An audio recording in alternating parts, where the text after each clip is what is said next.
Oh, hey, Chris. How was the colonoscopy? Oh, brutal, man. I don't know, something snapped off and it's just hurting. Yikes. Sorry about that. Hey, you know how some dogs sort of look like their owners? What if case makers shared the same traits as their cases? That's ridiculous. No, it kind of works, right? I mean, because like the Pure Base 600 is cool, right? And you're arguably cool, right?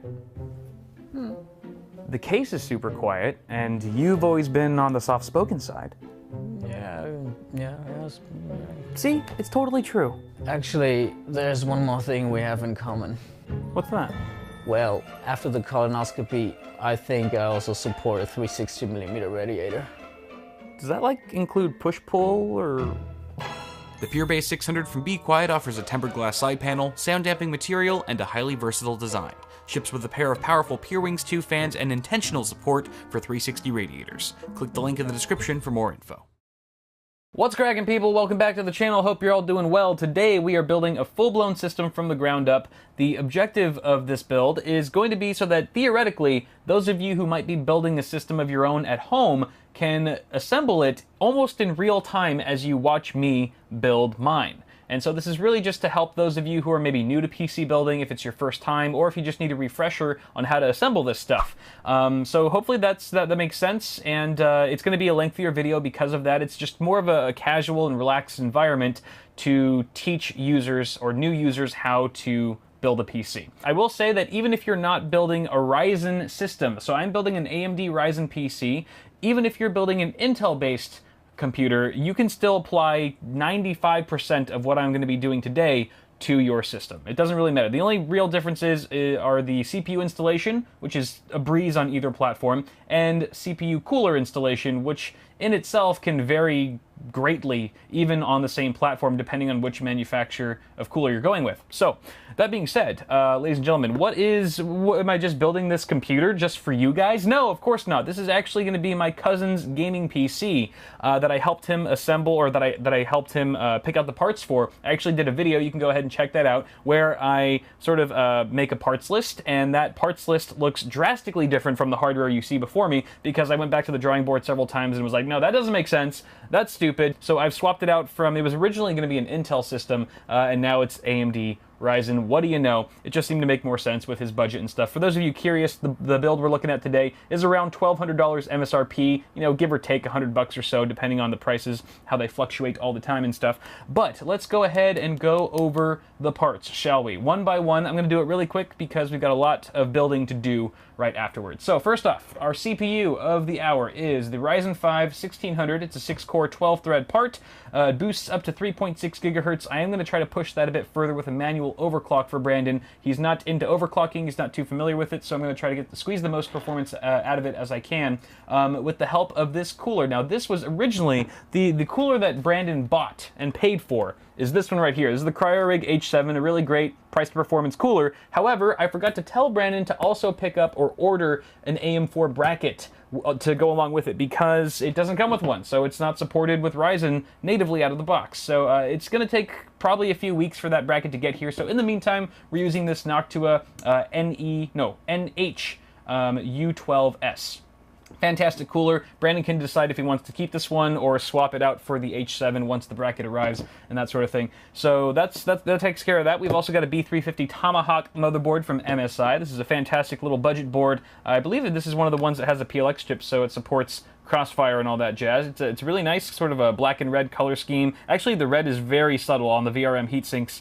Probably shouldn't clash with anything else in the rig, but fantastic little board here that is going to be paired with the GTX 1070 Superclock Edition from good old EVGA. This is still, I think, one of the more affordable 1070s that you can find on the market. However, it's a blazing fast card, and it's certainly going to kick ass and raid some frames for today's system. The memory kit, I almost forgot about that down there. It's a the 16 gigabyte kit. Where'd you get that 18 gigabyte kit from? 16 gig kit of G.Skill Ripjaws 5, DDR4 at 3000 megahertz. I am also going to try to overclock that to 3200, as that does help Ryzen in gaming performance some. Hopefully the B350 Tomahawk here is able to handle that. Our storage configuration consists of 2 drives, the first of which being a 250 gig WD Blue. That's actually an SSD, not a mechanical hard hard drive like you might have thought at first. Yeah, WD makes freaking SSDs now, and they actually call them the same name as their mechanical drives, which is super confusing, but nonetheless, this should be a pretty sweet SSD. I've never used it before personally, or tested it, so hopefully it works and it's fast enough. And we've got a 1 terabyte WD Black mechanical hard drive for his for all the games and stuff. Obviously, the heavy storage needs media, that sort of thing. I should mention that we are installing Windows 10 64-bit on that SSD as well. We've got the Seasonic G-Series 650 watt power supply. This is a modular unit and 80 plus gold certified, yo. So incredibly power efficient. And it's also, what was I going to say? It's a Seasonic. Seasonic is a great power supply brand. They are very reputable. So hopefully this one will handle this this particular system just fine. And then finally, our case of the hour is the NZXT S340 Elite in white. I gave Brandon a couple options. He really wanted a white case, so I gave him this one along with like 3 or 4 other popular white cases. And this is the one he came out with. Was like, this is the one. This one right here. And I completely agree. I love this case myself. I've built a couple systems in it already. It's got a beautiful tempered glass side panel. It's got radiator support at the front in case he wants to upgrade the cooling solution later down the line. And it's just a really nice chassis for not too much money. And then finally, just to give ourselves a little bit of an aesthetic bump for the rig, I have included some Fantex white sleeved extension cables to make things look nice and pretty. Oh, there's one more thing. As a thank you to Brandon for letting me build his rig and film it on the channel, I am throwing in, free of charge, an NZXT Hue Plus RGB LED unit, which is probably the biggest, baddest, most awesome RGB accessory you can add to a system here in 2017. So that's going to definitely spice things up and add some bling. Definitely going to give us a bling factor for today's build. But those are all the parts, ladies and gentlemen. So I'm done rambling. I'm going to go ahead and start building. So if you guys, those of you who are building your own systems at home right now, what I'm going to suggest is that you grab your CPU, aka your desktop processor, and your main board or your motherboard, because that's generally where I like to start in a given build. So let's start there. All right, y'all. So you can see that I've taken the CPU somewhat out of its packaging. You want to make sure not to touch it unless you absolutely have to. So it's still sort of in a little box for now. But I've also removed the motherboard from its anti-static sleeve.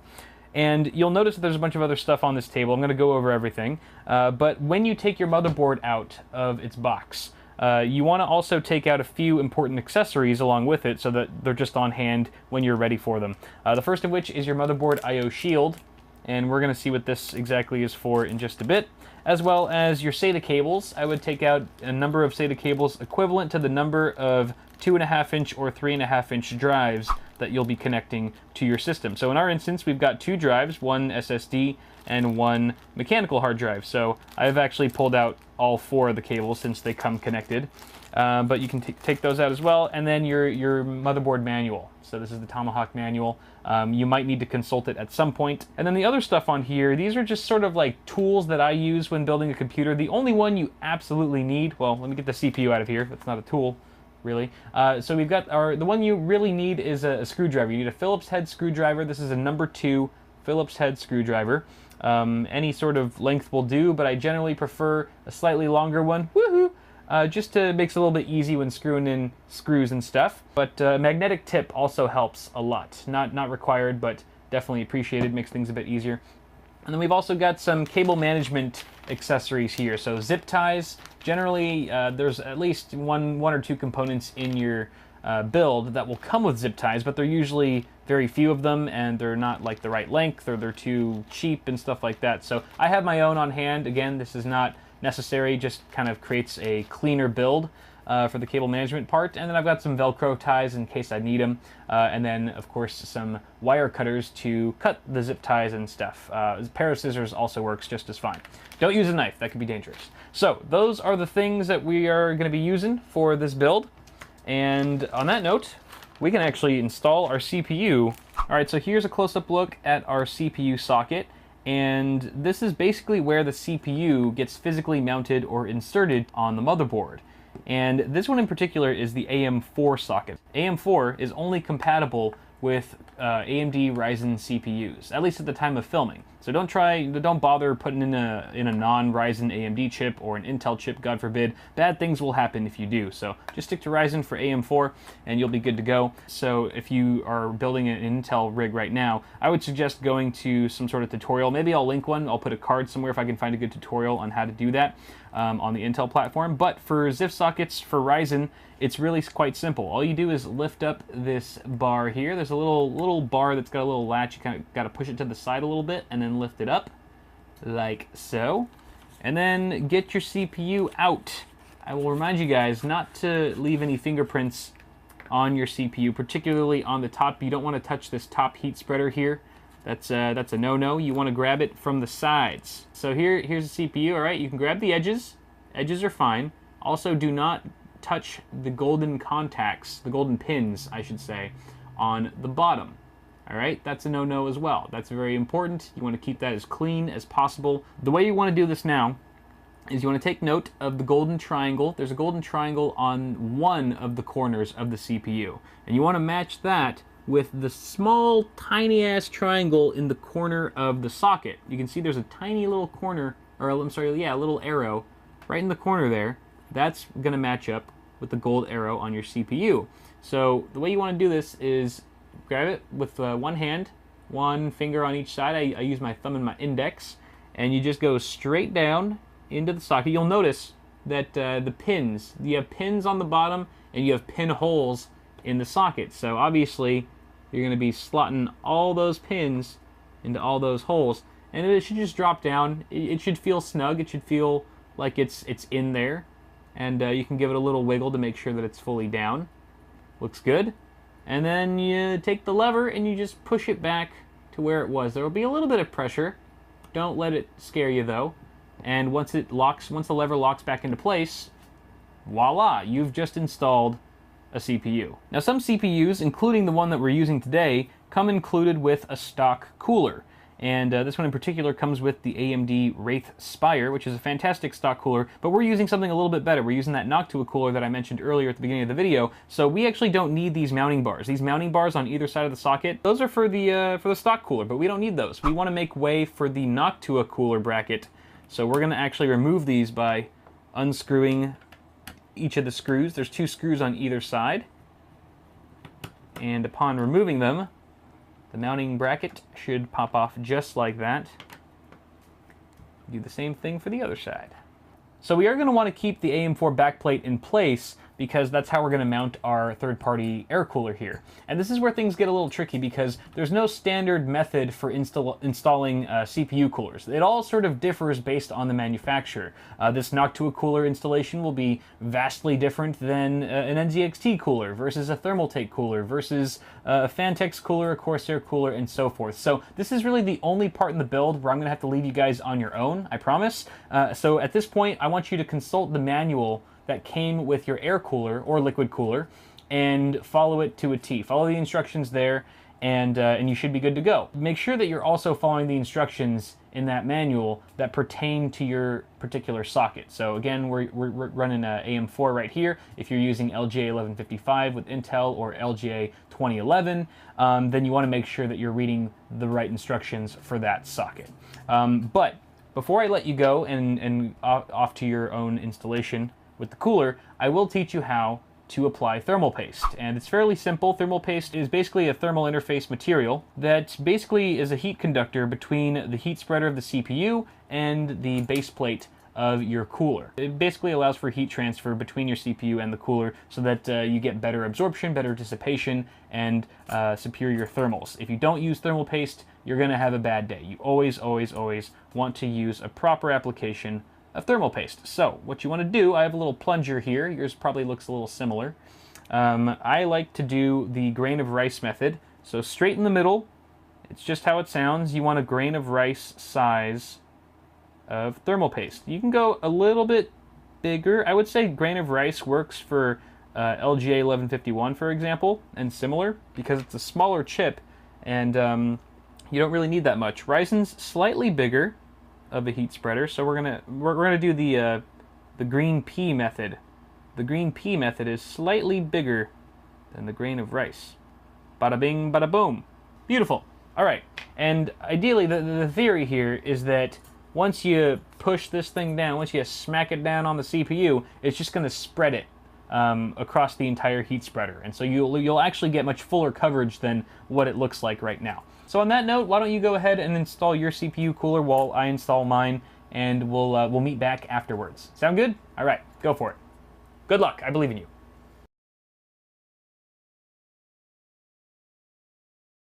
All right, moving on to the memory. So installing the memory is one of the easier parts about building a PC, but there are a couple things to be aware of. The first of which is that you have these 4 DIMM slots. At least on this motherboard, there are 4 DIMM slots that you would actually populate, and they can actually be covered or blocked if you have too big of an air CPU cooler.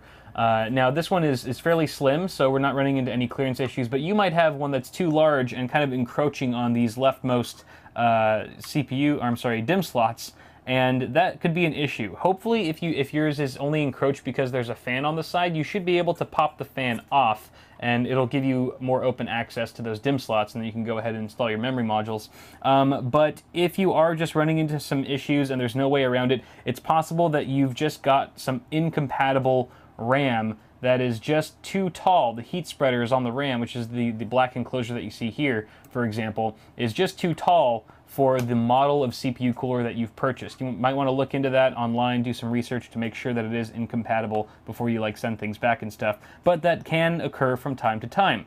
Assuming though that you don't have any clearance issues and that you have a free access to all these DIMM slots, you want to consult your motherboard manual to find out which of these slots should be populated with your modules, because it does matter. It does matter. No matter if you have 1 stick or 4 sticks or 8 sticks, you want to make sure that you're putting them in the right slots. And the only way to find that out is through the manual. So once you've done that, I've already found out that my 2 sticks that I have here should be going in the 2nd and the 4th slot. So I've got that all figured out. So the next thing I want to do to actually install these suckers is I want to pull down these side latches. There's side latches on, in this instance, there's side latches on both sides of each DIMM slot. Some motherboards only have a fold down latch on one side and the other one is fixed. So if that applies to you, don't try to force one of the sides down. It's probably just not meant to move. But in this case, both of them fold down on either side. Now before you install these suckers, you want to make note of the little notch that's the bottom of the module. You can see it right there.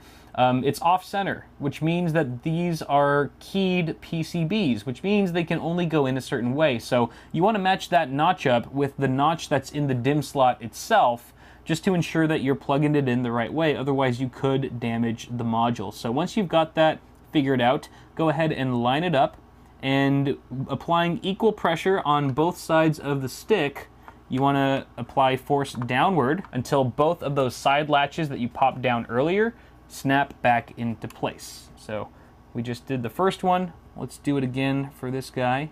Even pressure downward, and voila. You can see that the latches, all 4 of the latches, are completely upright where they were before. So memory installation complete. Very straightforward and simple. Let's move on to the next step. All right, we've got our case now. So go ahead and get your case out of the box. Be careful with it, especially if you've got something like a tempered glass side panel. It can be very fragile. And what we need to do is sort of prep our case so that we can fit our now prepped motherboard snugly inside of it. So I'm going to go ahead and take off this side panel. Now, if you guys have a more conventional side panel that's not tempered glass, you probably don't have these 4 thumb screws directly on the side. You probably have 2 thumb screws on the back or something similar, depending on the case. So go ahead and remove the side panel carefully. Be especially careful. I mean, whether or not you have tempered glass, you should still be careful if you have like an acrylic side panel window or something like that, because they can scratch very easily. I would advise leaving the plastic wrap on the side panel window until you're absolutely done, 100% complete with the build. I know it's tempting. I know it's tempting to peel it off the second you see it and go, ooh, ah, but trust me, you'll thank me later. It's not worth it. Now I'm also going to remove the back side panel, and you guys should too, just in case you find any accessories back there. A lot of times case vendors like to put the accessories inside of the case. They like to hide them either in the drive cage or in the power supply shroud somewhere. So go ahead and take your accessories out. You will be needing them very soon. In fact, right now. Let's go ahead and put the case on its side so that the main side is facing up and the back side is facing down. Boom. And here's where you want to bust out your motherboard I/O shield that I told you to remove from your motherboard box earlier. Take it out of the plastic wrapping. Like so. It's like an ASMR video now. And you want to make sure that you line this up properly. Generally, the shiny side, if there's a shiny side, is going to face inside, inward of your case. And the really nice outside, or the really nice part is going to be outside, obviously, because you can see it. And the way this goes, so you already know it's going to go either this way or this way, right? With the shiny side inside. Now it's just a matter of which way does that go. You can just line it up with your motherboard, or I can just tell you a rule of thumb, where you see the little circles, all the little audio circles, that's going to go on the bottom, towards the bottom of the case. That's pretty much the best way to tell. And then just go ahead and pop it in. This can be a little tricky. It's hard to know once you pop this in, and it's sort of, you have to kind of do it by feel and by sound. So you hear that? That was part of it popping in. And you want to just double check. You have to look really closely to make sure that the entire perimeter of your I/O shield is flush. So you just want to double check, push it firmly around the edges, make sure it's all good in there. All right, now before you get too excited and go about installing your motherboard, there's a couple things to mention here. First of which, if you are using an air CPU cooler tower sort of thing, like I am right here, then this doesn't really apply to you. But for those of you using liquid-cooled AIOs of any kind that have radiators and things like that, you want to make a note of whether or not it makes sense to install your motherboard first before you install your radiator. It can kind of depend. For the most part, I would say the rule of thumb is you install your motherboard first and then your radiator, but there are some instances where the reverse is true and makes more sense for that particular configuration. So you just want to sort of think it through. If you're not sure, maybe just look up in certain manuals to see what they suggest, or if it's not there, look online, but that is something to point out. The other important thing to note before you install your motherboard is that you have your motherboard standoffs installed. Now, NZXT has already done us the solid of pre-installing these, and these are these little metal pegs that are sticking out of the motherboard tray that give your motherboard a little bit of lift. It kind of prevents the trace layouts on the back of your motherboard making contact with the steel surface of the case itself to prevent any sort of shortages and things like that. So it's very important that you have these in place. Again, NZXT's already put them here, and if you're lucky, you'll actually get one in the middle, a peg in the middle that's it's got a little bit of a tit on it, a little bit of a lift off. It's a little bit taller than the other ones. It looks a little different than the other guys, and that's just so that you can have something to latch onto. There's obviously a hole in the middle of your motherboard that will latch onto that middle peg when you're putting it into place, and then just sort of lock it and freeze it so that it's easier to work with and more stable. It's not moving around and stuff. It's really nice to have one of those, but if you don't, no worries, you can still get by. Now, the other thing to be aware of is that not all standoffs should be in the same place for every situation. For example, these are in the ATX configuration for ATX motherboards, which I in fact have right now. So that's good. So I don't need to change anything here. But let's say you were building for some reason with a micro ATX motherboard and you needed to rearrange the standoffs to accommodate that particular form factor.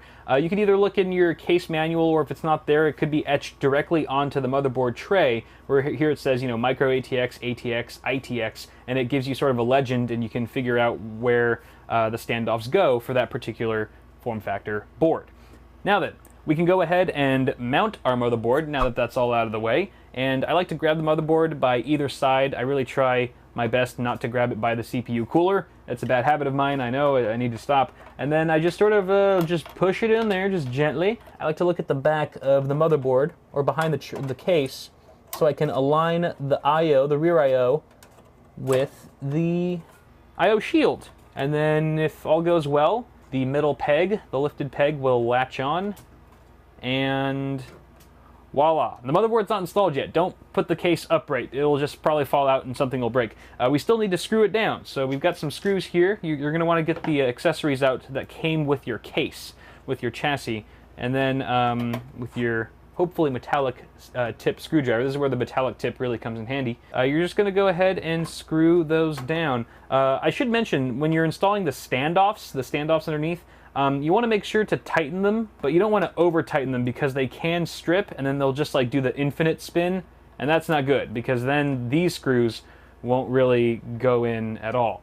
And then likewise, when you're screwing in these screws, you want to make them snug, but not too snug. Again, because you could strip them, and if you over tighten them, then removing them, when you remove them, you might actually pull out a standoff, or the standoff might come along with it, and that can be a pain sometimes to work around that. So you can expect with a standard ATX motherboard that you have to input about 8 or 9 of these screws. We only have to do 8 because the middle standoff is a raised one. But if yours is not raised and it looks like all the other ones, then you will have to put a 9th screw right there. And voila, now we can say our motherboard is properly installed. We can put the case up if we wanted to, which we're going to actually need to do now to install the power supply. Alright, so I've got my power supply here, and sure enough, it is partially modular, which means you have some of the essentials that are just hardwired into the power supply, and the accessories, or the peripheral cables, if you will, are separate. So you could plug these in as you see fit, depending on what devices you want connected, which is really nice. Helps clean up cable management a bit, because you're only connecting the cables that you need instead of everything and trying to find a place for the ones that you aren't using. So I've kind of already figured out which ones I need. The ones that are connected are the standard essentials that most people will be using anyway, which is your 24-pin ATX. This goes to your motherboard directly, as does the 8-pin EPS. This is the CPU connector. And then we've also got one for PCI Express. This is for your video card. We've actually got 2 8-pin connectors. These are 6+2 pin design. You can see that they kind of split off, and this is going to be plenty for our video card, so we don't need to add additional PCIe cables to this guy. What we do need are our peripheral cables. So we need some SATA cables here, both for our 2 drives. We do have an SSD and a mechanical hard drive that are SATA. They use SATA connectors, so we're going to need to power them with this SATA plug. You can see that there's actually 1, 2, 3, 4 SATA connectors on this one cable. So hopefully, if we wire things properly, and this cable is long enough, we'll be able to wire both of those hard drives with one cable. 2 birds with 1 stone, so to speak. And then we've got 1 more of those. This is another SATA cable, exactly the same as SATA power, that is actually a little bit shorter, and there's only 2 connectors on this one, and this is going to be going to our NZXT Hue Plus. You may have other SATA-enabled devices that need to be powered, such as, let's say, a built-in fan controller into your case. Or there's Molex as well. Molex is a completely different plug that did come included. We do have some Molex cables included with this power supply, but we don't have any Molex devices that are in this system, so we don't need to use those. The other thing is, with the matter of which way do you want to install the power supply, I generally say face down, especially with cases now having ventilation slots at the bottom with dust filters, as this one does. If your case does not have any sort of ventilation at the bottom here where the power supply mount is, then I would say flip it up top. Otherwise, I would go to the bottom. Now, this is a bit of a unique layout. Actually, there's plenty of cases that do this, but the S340 Elite actually has this bracket on the back with removable thumb screws, which you still, for some reason, need a screwdriver to remove. That's silly. And this is what you want to attach to the power supply first before you install it. I would say most cases do not use this method. Most cases you just slot the power supply in. Oh, that's the wrong way. You would just put the power supply in, and then you would just directly screw in 4 screws into the existing holes. But this is a little bit different. NZXT is getting all clever with it, so I'm going to get my power supply screws that came included with the case. I think you might also get some screws that come with your power supply, but more often than not, they're going to come with your case. So we're just going to mount this guy on here. Alrighty. Okay, now then, before we install the power supply, I'm going to connect all the cables that I need right now, because it's a lot easier that way to connect them outside of the case than it is to try to finagle them inside once the power supply is already installed. First SATA cable, and you want to make sure that you're plugging it in. It's all labeled, so it says PCIe, that's for our graphics cards, the CPU obviously, and then peripheral IDE/SATA, which is what we want. That's the one we want right there. So you can just pop that sucker in and do the same thing for our other one. Boom. Okie dokie.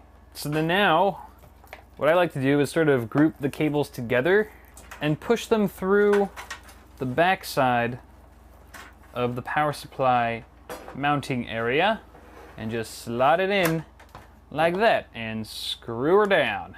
Now some cases will have you mount the power supply from behind the motherboard tray this way. I'll just have you slot it in from this side as opposed to behind the case. But every case is a little bit different, so again, check your motherboard, or I'm sorry, your case manual for details. Alright, that looks good for now. We're going to leave the power supply cables as is for now. We're going to move on to something else. Let's do the front panel connectors. Oh, how exciting. So here's a look behind your motherboard tray, and for starters you can see our power supply that we literally just installed with all the cables coming from it. But then you've got this whole other mess of cables that seems to be stemming from the front of your case. Apart from these two, these are fan cables, we'll talk about that later. And these are your front panel connectors coming from the front. Everything that's at the front of your case, including the power button, reset button, power and hard drive LEDs, USB ports, audio jacks, etc., that all needs to get wired to your motherboard one way or another, and that's what these cables are for. So each one represents a different thing. You've got your USB 3.0, which is the big blue one, USB 2.0, which is labeled, and these really tiny ones, these are really tiny ones and make up your hard drive and power LEDs, your reset button, power button, etc. And then you've got special things that pertain to only some cases, like your HDMI port here, if you're into VR, and an HD audio for your 3.5mm headphone and microphone jacks. So yeah, we've got these to plug in. We're gonna have to flip the case around so that we can start wiring these guys correctly to their appropriate headers. Alright, so we're on the other side of the case now. You can see I've already routed all of my front panel connectors through the various cutouts in the case. Now I did this strategically. I didn't just pick any old cutout and stick a cable through. I actually routed each cable through the cutout closest to its appropriate header, which is why the HD audio connector, or the HD audio plug, is right next to the HD audio connector on the motherboard. The USB 3.0 connector is right next to the USB 3 header on the motherboard, and so forth. So that makes it really easy for plugging and chugging, plugging things in. I'm just going to go ahead and start with the USB 3.0. Now the USB 3.0, in fact, all of these except for the really tiny cables, the really tiny connectors, are keyed. So you want to make sure that you're plugging it in the right way, or you're going to have a bad day, break some pins. I have broken many a USB 3.0 pin before, so I am a little nervous right now. There we go. USB 3 is secured. Moving on to the little guys. We'll move on to the little guys. The little guys, so we've got power LED, and hard drive LED.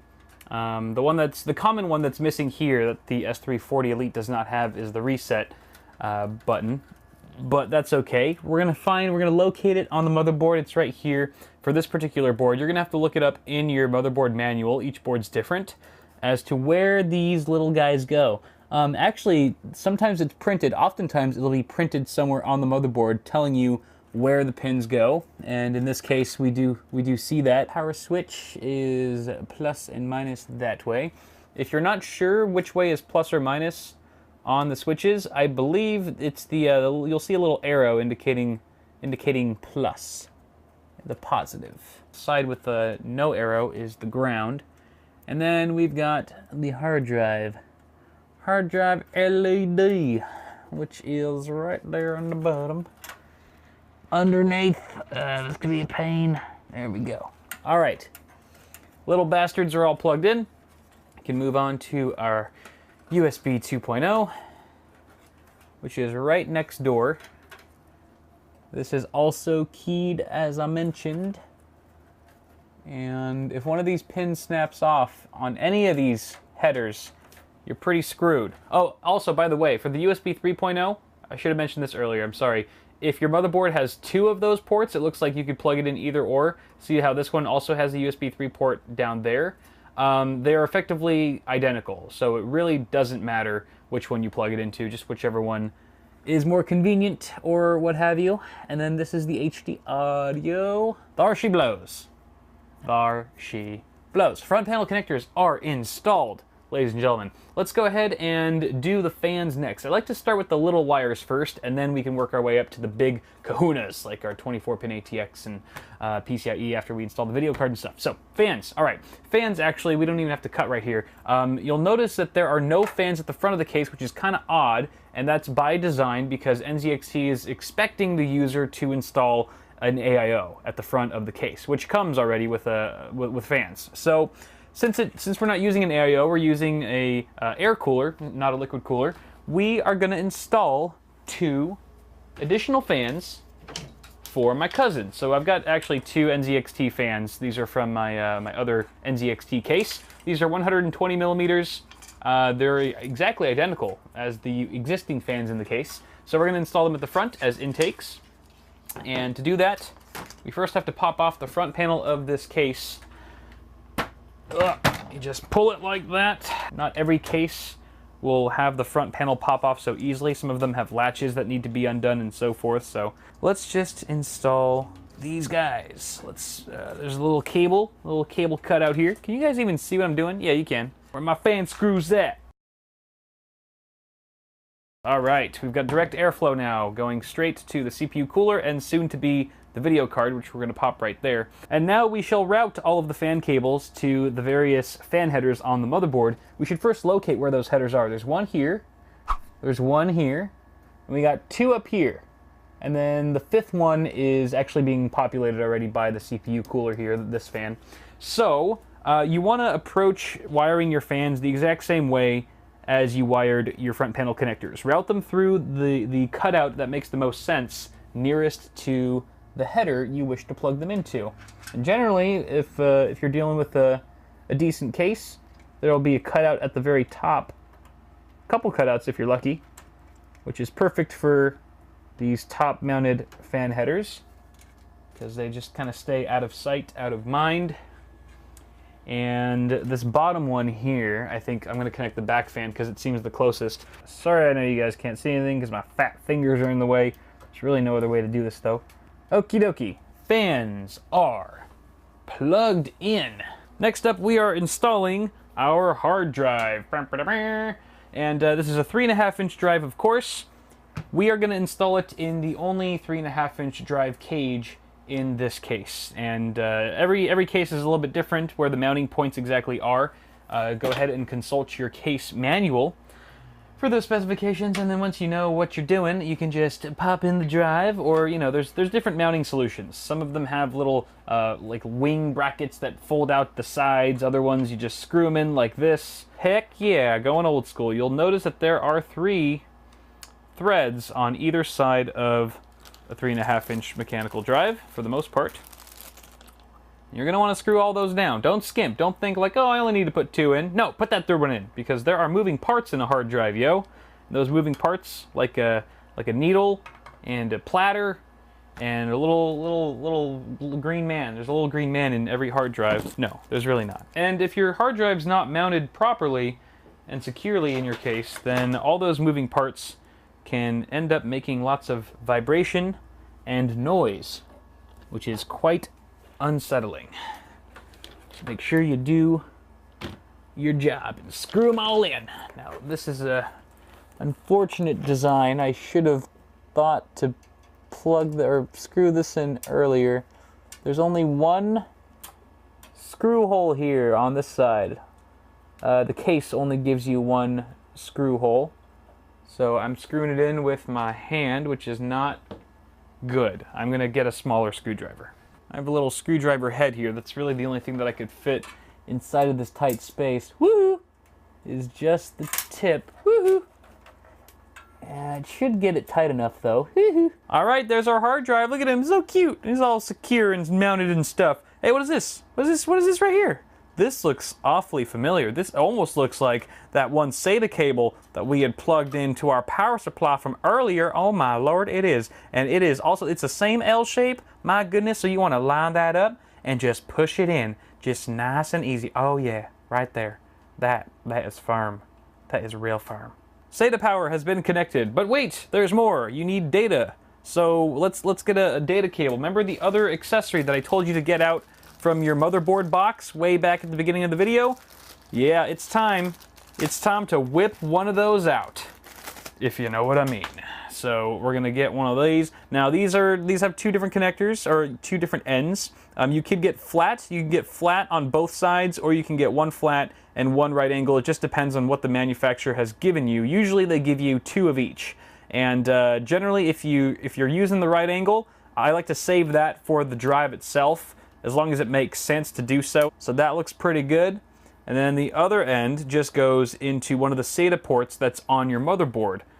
I'll cut to a B-roll shot of that. Now, a couple quick things to note about the SATA data cable before we move on. First of which is that you will hear an audible click once you've inserted it far enough into the port, letting you know that you've established a secure connection. You can even tug on it, it won't budge unless you push down on the metal latch. Only then will it release.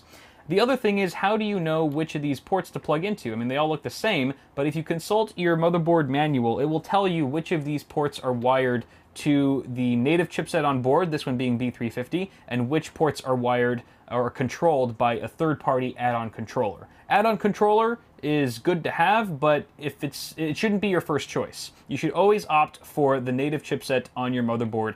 In this case, all four of these ports are natively controlled by B350, so it doesn't really matter which ones we go with. But if you were to connect, let's say, an SSD, in particular, it doesn't really matter for hard drives too much, but I'd still recommend native chipset anyway.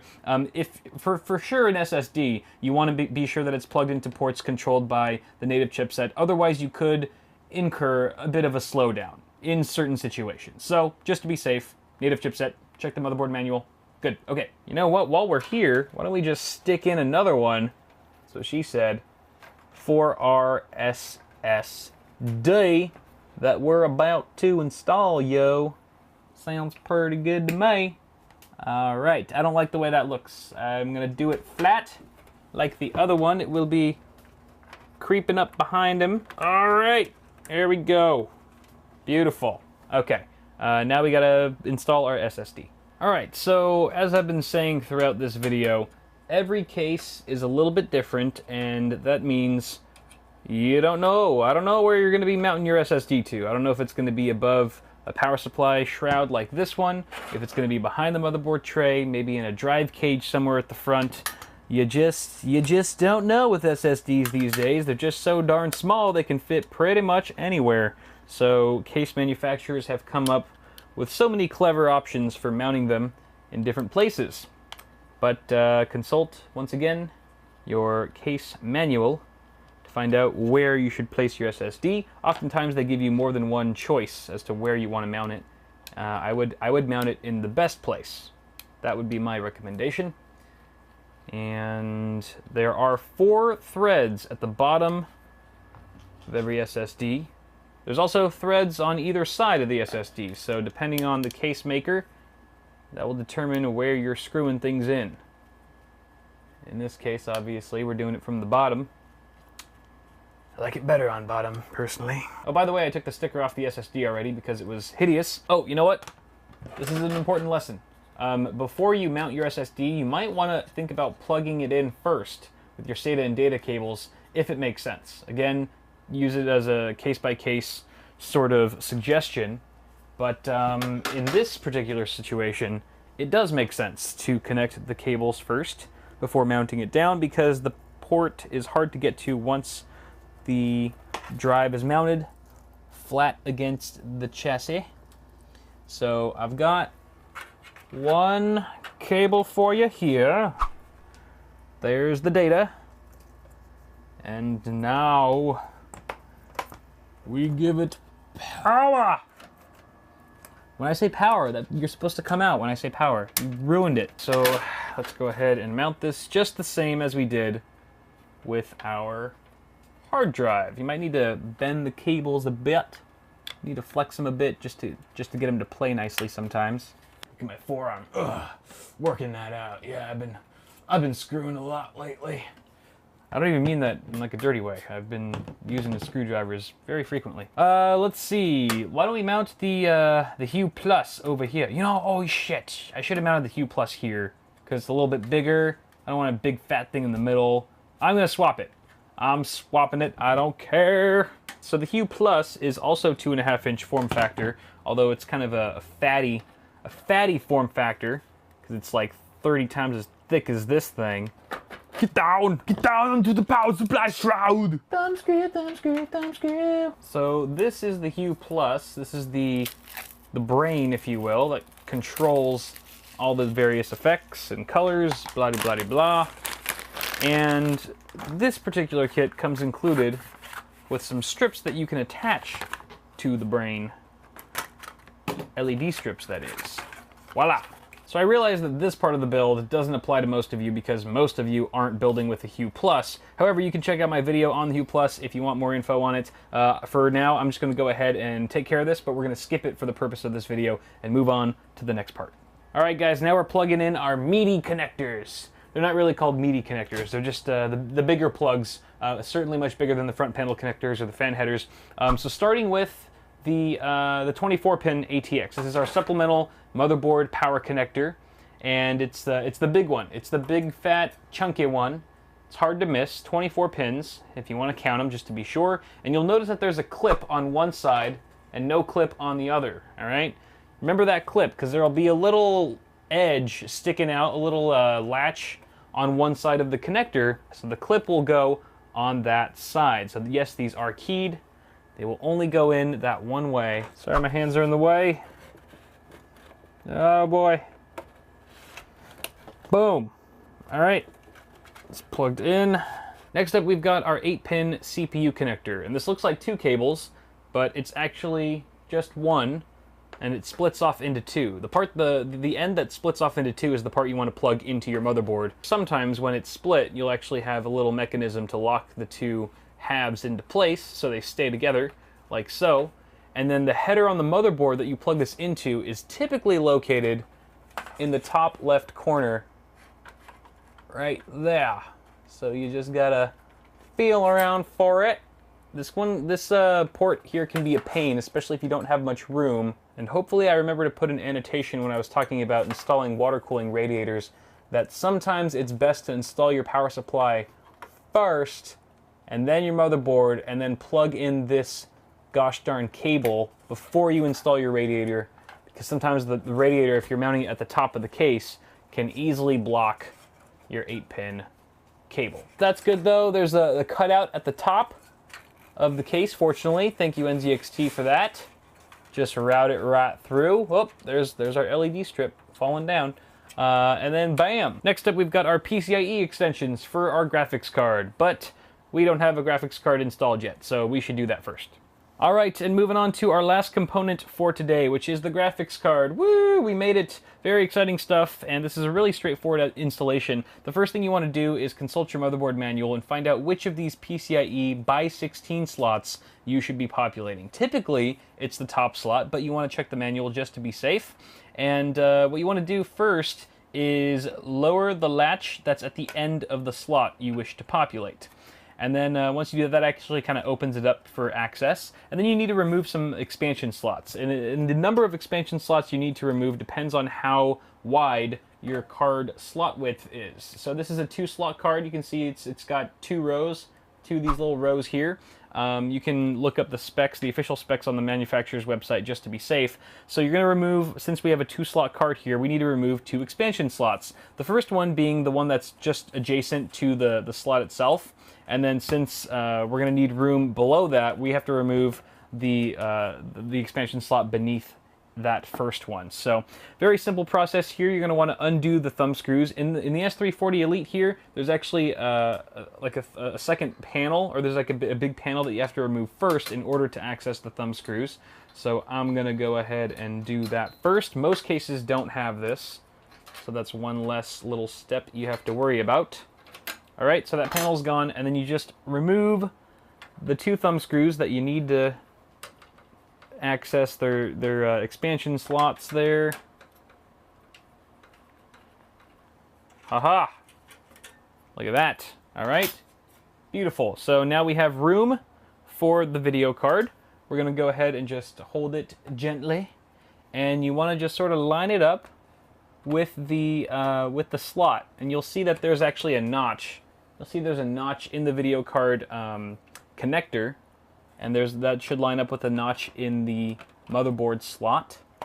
And very much like your memory, you'll hear a nice click, a very satisfying and noticeable click, and then you just go ahead and screw the thumb screws back in. You want to make sure that they're fairly tight. You don't want to over tighten, but make them snug. Mount this plate back on.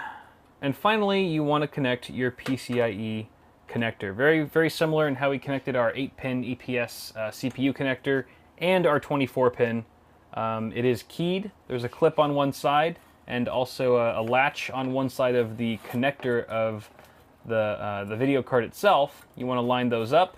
And if you're rocking a similar plug like this where it's a 6+2 design, then you want to make sure that those are sort of connected. There's a little bit of a ledge at the bottom, at the base of the plug itself, and you want to make sure that that is flush before you plug it in. If you do it all correctly, it'll go in like so. And then you want to route this obviously through the best possible grommet. You could route it through this right here, this sort of sidebar, at least for the S340, or it could go down below into the basement, but I kind of like it behind. It just makes it a little bit more discreet. It's all a matter of preference on how you like the look. Okay, and then obviously you always want to make sure that all the plastic wrap that comes on your fresh products is removed before operation. You don't want any of this stuff getting too hot. These computer parts can get really toasty. You don't want melted plastic in your rig. All right, I think that's good. I think we're good. I think on that note, we just got to take care of some cable management, which is on the back side, and we will be completely done with my cousin's PC. And hopefully you'll be done with yours too. So where do you even begin with something like this? This is pretty intimidating if it's your first time or you're not too familiar with how to do this, but it really is quite straightforward. And honestly, guys, I've done, this is sort of an old video, but I have a in-depth video on cable management. So you can go check that out for even more detail than I'm going to give here. This is going to be more high level, but essentially you have to see at first what you have to work with in your case. So this one in particular has a huge basement. There's just like this huge enclosure that goes over the power supply and the drive cage, and you could just stash a bunch of cables down here and it wouldn't be visible on the other side whatsoever, which is your beauty side. You want that side to look nice. This side, more or less, it doesn't matter as much. It's kind of a personal preference thing. But for me, since I have this nice basement to work with, I am going to be taking advantage of that and stuffing a lot of cables in there, being a little bit lazy, but hey, if it's there for a reason, I'm going to use it. Now, for those of you who don't have a nice big basement to stash a bunch of cables in, you probably just have to do it the old school way and sort of tie down. You have to group together cables, all right? You have to find out what makes sense when you bunch them up. All right, which cables can be bunched together, and using zip ties in tandem with the tie down points that are around your motherboard tray, should you have them, is always a good idea. That keeps the cables really flat and up close against the motherboard tray so that you can fit your side panel on once you're all done. The other thing that this case has that not many do are these little cable clasps. This is not actually very common on most cases these days, but it is very handy. I'm going to be using these as well to aid in my cable quest. You obviously want to make sure to connect your extensions, all the extensions that you've used, to their appropriate cables coming from the power supply, otherwise your components won't work. So fortunately, thanks to NZXT's brilliant cable clasps here, I don't really need to use many zip ties at all, but I will use it for our 8-pin CPU connector here, since it's sort of off in right field. Once you're done with your zip tie, you can go ahead and snip it off with your wire cutters or scissors, whichever one. And we didn't even have to use any Velcro straps because just the cable management in this case is super boss. But there you guys have it. There's cable management, pretty much done. Again, like 90% of this was just shoving stuff into the basement, but hey, it works, and it's not too difficult to redo or rewire things or service it in there if we absolutely need to. But hey, holy crap, our build is done. That's a horrible angle. Let me go ahead and change things up for you so you can see what it looks like all powered on. Alright guys, so I discovered the audio clip for this outro was actually corrupted after I sent the rig home with my cousin, so I gotta do this lame voiceover while you watch me turn the system on for the first time, but technical catastrophes aside, the build was a success. The rig posted just fine and seems to be in healthy working condition, so hopefully those of you building at home find yourselves in the same boat, and you're now ready for Windows installation or whatever operating system you choose to go with. I'm sorry if this video didn't have the same amount of polish as some of my other content, because it was just really long and kind of difficult to edit, but I hope it helped you along with your own build and leaves you with a new sense of confidence and appreciation when assembling a PC. So if you enjoyed the video, don't forget to toss me a like on it before you go, and feel free to subscribe to the channel for more tech stuff on the way. Have a good one, guys. Thanks so much for watching, and I'll see y'all in the next one.